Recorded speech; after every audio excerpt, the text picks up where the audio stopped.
जो बच्चे अपने माता पिता की सेवा नहीं करते हैं, उनकी केयर नहीं करते हैं, उनकी देखभाल नहीं करते हैं, तो ऐसे बच्चों को लेकर के एक अभी हाल ही में जजमेंट आया है, जिसके बारे में आज हम आप लोगों से विस्तार पूर्वक चर्चा करने वाले हैं। तो आप लोगों को वीडियो पूरा अंत तक देखना है, क्योंकि ये वीडियो सभी सीनियर सिटीजन के लिए बहुत ही ज़्यादा महत्वपूर्ण है। तो इस वीडियो को बिल्कुल भी स्किप नहीं करना है, तभी आप लोगों को अच्छे से जानकारी समझ में आएगी। दूसरा काम आपको ये करना है कि अगर आप नए हैं, चैनल में पहली बार आए हैं, वीडियो को पहली बार देख रहे हैं, तो ये आपका ही चैनल है, आप इसे सब्सक्राइब जरूर कर दें, साथ में बेल आइकन जरूर दबा दें, जिससे कि हम जो भी नई अपडेट डालें उसका नोटिफिकेशन आपके पास आता रहे और आप जानकारी प्राप्त करते रहें। तो आज हम जिस जजमेंट की बात करने वाले हैं, उस जजमेंट का नाम है गोविंद लोधी वर्सेस स्टेट, जो कि हाल ही 2024 का ही जजमेंट है। इस जजमेंट में होता ये है कि मान लीजिए कि बच्चों के द्वारा अगर सीनियर सिटीजन को तंग किया जाता है, परेशान किया जाता है, तो वो माता पिता जिस बारे में आज हम बात करने जा रहे हैं, उस एक्ट के तहत अपने बच्चों को अपने घर से बाहर निकाल सकते हैं। आपको बता दें कि मान लीजिए कई बार ऐसा होता है कि माँ बाप क्या करते हैं, वो बच्चों की भलाई चाहते हैं। बच्चे अगर जिद करते हैं तो माँ बाप अपनी प्रॉपर्टी को बच्चों का नाम कर देते हैं। वो सोचते हैं कि मेरी जो प्रॉपर्टी है बच्चों को ही मिलेगी, वो अभी ले ले या बाद में ले ले, और माँ बाप अपनी प्रॉपर्टी को, अपनी संपत्ति को बच्चे के नाम पे कर देते हैं। और जैसे ही वो प्रॉपर्टी बच्चों के नाम पे होती है, तो वो बच्चे अपने माँ बाप को बिल्कुल ठुकरा देते हैं, उनकी बिल्कुल देखभाल नहीं करते हैं और उन्हें तंग करते हैं। तो अगर ऐसा होता है, आपने अगर अपनी प्रॉपर्टी को अपने बच्चों को नाम कर दिया है, इसके बाद आपके बच्चे आपकी देखभाल नहीं कर रहे हैं, आपका केयर नहीं कर रहे हैं, तो आप अपनी प्रॉपर्टी को उन बच्चों से वापस भी ले सकते हैं, जो कि सीनियर सिटीजन एक्ट की जो धारा है 23 उसके तहत। दूसरा जो मेरा प्रश्न है वो ये है कि जो सीनियर सिटीजन है, जो वृद्ध माता पिता है, क्या वो अपने सभी बच्चों से मेंटेनेंस के लिए क्लेम कर सकते हैं, यानी कि अपने भरण पोषण के लिए पैसा ले सकते हैं? कई बार ऐसा भी होता है कि जो माँ बाप होते हैं वो बच्चों की स्थिति के अनुसार प्रॉपर्टी का बंटवारा करते हैं। अगर किसी बच्चे की स्थिति अच्छी होती है तो उसे थोड़ा कम देते हैं, और जिसकी कमजोर स्थिति होती है उसे थोड़ा ज्यादा देते हैं।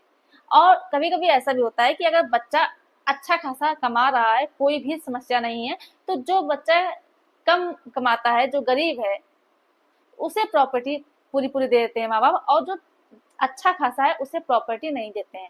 तो क्या ऐसे में भी मेंटेनेंस डिसाइड किया जाएगा बच्चों की प्रॉपर्टी देने के आधार पर, कि जिसे ज्यादा प्रॉपर्टी मिली है वो ज्यादा मेंटेनेंस देगा, जिसे कम मिली है वो कम मेंटेनेंस देगा, या फिर जिसे प्रॉपर्टी नहीं मिली है वो मेंटेनेंस देगा ही नहीं, या फिर सभी बच्चों का बराबर का अधिकार है अपने माता पिता को मेंटेनेंस देने का, चाहे उन्हें प्रॉपर्टी में हिस्सा मिले या फिर ना मिले। आज हम जिस जजमेंट के बारे में बताने वाले हैं, इस जजमेंट में होता ये है कि एक माँ होती है जो कि उसके 4 बेटे होते हैं, वो अपने 4 बेटों के खिलाफ में मेंटेनेंस के लिए सीनियर सिटीजन के तहत केस करती है। तो जब माँ ने केस किया मेंटेनेंस के लिए, तो उन 4 में से एक बेटे ने तो मेंटेनेंस देने से ही मना कर दिया, क्योंकि उसे उसकी माँ ने प्रॉपर्टी में कोई भी हिस्सा नहीं दिया था। इसमें होता ये है कि माँ के पास कुछ प्रॉपर्टी होती है जो कि अपने बेटे को दे देती है। तो जब माँ सीनियर सिटीजन के तहत मेंटेनेंस का क्लेम करती है अपने बच्चों के अगेंस्ट में, तो वो ये बात कहती है कि मेरे पास कुछ प्रॉपर्टी थी जो कि मैंने अपने बच्चों में बांट दी, और जब मैंने सेल डीड के माध्यम से बच्चे को प्रॉपर्टी दी, तो मेरे बच्चों ने मुझसे ये वादा किया था कि माँ मैं तुम्हारा ख्याल रखूंगा, तुम्हारे मेंटेनेंस का ख्याल रखूंगा, तुम्हें कोई भी समस्या नहीं आने दूंगा। लेकिन जैसे ही सेल डीड के माध्यम से प्रॉपर्टी बच्चों के नाम हो गई, बच्चों ने अपना रंग दिखाना शुरू कर दिया और बच्चों ने अपनी माँ की सेवा करना बंद कर दिया। फिर इसके बाद माँ ने सीनियर सिटीजन के तहत मेंटेनेंस के लिए केस किया। फिर इसके बाद होता यह है कि जब सारी बातें सुनती है कोर्ट, तो वो सीनियर सिटीजन ट्रिब्यूनल के द्वारा जो फैसला आता है वो माँ के पक्ष में आता है, और चारों बेटों के खिलाफ में मेंटेनेंस लगा दिया जाता है। कहा जाता है कि जो 4 बेटे हैं, चारों बेटे अपनी माँ को हर महीने 3-3 हजार रुपए देंगे। इस तरह से जो माँ है उसके पास मंथली 12,000 रुपए मेंटेनेंस आ जाया करेगा।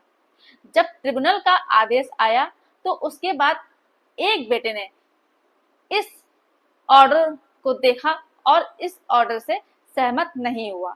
इसके बाद उस बेटे ने ट्रिब्यूनल के अगेंस्ट में एक अपील फाइल की। इसके बाद एडिशनल कलेक्टर ने ट्रिब्यूनल के द्वारा जो आदेश दिया गया था उसको थोड़ा सा मॉडिफाइड कर दिया, जिसमें ये बात कही गई कि जो पहले ऑर्डर में 3,000 रुपए था हर बेटे के लिए, तो अब हर बेटा 2,000 रुपए पर मंथ अपनी माँ को देगा, जो कि सभी बेटों को मिला करके पहले जो मेंटेनेंस आ रहा था माँ के पास वो 12,000 का था, अब 8,000 रुपए हो गया। तब भी जो बेटा मना कर रहा था वो ये नहीं चाह रहा था कि हम अपनी माँ को एक भी रुपए दे। तो जब 2,000 रुपए का ऑर्डर आया तो उस बेटे ने कलेक्टर के द्वारा दिए गए आदेश को हाई कोर्ट में चैलेंज किया। उसका जो कहना था वो ये कहना था कि मेरी माँ ने जो प्रॉपर्टी का हिस्सा था वो सिर्फ 3 बेटों को दिया है, मुझे नहीं दिया है, यानी कि मुझे उस प्रॉपर्टी में कोई भी शेयर नहीं दिया गया है। ऐसे में मेरी कोई भी रिस्पॉन्सिबिलिटी या फिर लाइबिलिटी नहीं है कि हम अपनी माँ को मेंटेनेंस दे, क्योंकि जब मुझे प्रॉपर्टी में हिस्सा ही नहीं मिला है तो हम मेंटेनेंस क्यों दे। जिन्हें प्रॉपर्टी मिली है वो बेटे पैसा देंगे, मेंटेनेंस देंगे, हम नहीं देंगे। ऐसे में हाई कोर्ट का जो कहना था वो ये कहना था कि हर बेटे की ये जिम्मेदारी है कि वो अपने माँ बाप का ख्याल रखे, उनका मेंटेनेंस का ख्याल रखे और उनकी देखभाल करें। चाहे माँ बाप ने उन्हें कोई प्रॉपर्टी दी हो, यानी बच्चों को कोई प्रॉपर्टी मिली हो या फिर ना मिली हो, इससे कोई भी मतलब नहीं है। उनका जो राइट है, जो ड्यूटी है उनकी, वो ये है कि वो अपने माँ बाप का ख्याल रखें। कोई भी बच्चा ये बात नहीं बोल सकता है कि मुझे प्रॉपर्टी में हिस्सा कम मिला है या मिला ही नहीं है, इसलिए मैं देखभाल नहीं करूंगा। तो ऐसे में कोर्ट ने कहा कि बच्चे को प्रॉपर्टी मिली हो ना मिली हो, इससे कोई भी मतलब नहीं है। बच्चे को अपने माँ बाप की देखभाल करनी है तो करनी है। देखभाल करने मतलब जो बच्चे एडल्ट हो चुके हैं, जो सक्षम हैं, जो अपने माँ बाप की देखभाल कर सकते हैं, उन्हें देखभाल करना ही होगा। तो ये जजमेंट जो है बहुत ही ज्यादा महत्वपूर्ण है सीनियर सिटीजन के लिए, वरिष्ठ नागरिक के लिए, जो बूढ़े हो चुके हैं माँ बाप, जिनके बच्चे उनकी देखभाल नहीं करते हैं, तो वो इस जजमेंट के माध्यम से मेंटेनेंस ले सकते हैं और वो आराम से अपना जीवन यापन कर सकते हैं। तो ये जानकारी आप सभी लोगों के लिए बहुत ज्यादा महत्वपूर्ण रही होगी। मेरे द्वारा दी गई जानकारी अगर आपको पसंद आई हो तो वीडियो को लाइक जरूर कर दें, ज्यादा से ज्यादा लोगों को शेयर कीजिए और अभी भी अगर आपने चैनल को सब्सक्राइब नहीं किया है तो ये आपका ही चैनल है, आप इसे सब्सक्राइब जरूर कर दें। धन्यवाद।